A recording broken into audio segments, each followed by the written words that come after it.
Only 5 were packaged, so act fast and get the golden tickets before everybody else does. If you do get a golden ticket by chance, you get to have a tour of Willy Wonka's chocolate factory. Charlie sees the news and goes to ask his grandpa for some money to buy a jugular. Grandpa says yes and gives him some money.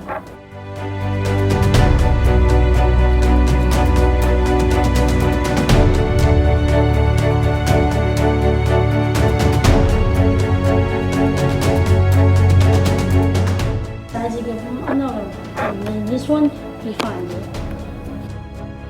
5 other children find a golden ticket in their chocolate pie. Charlie and the Chocolate Factory by Roald Dahl today.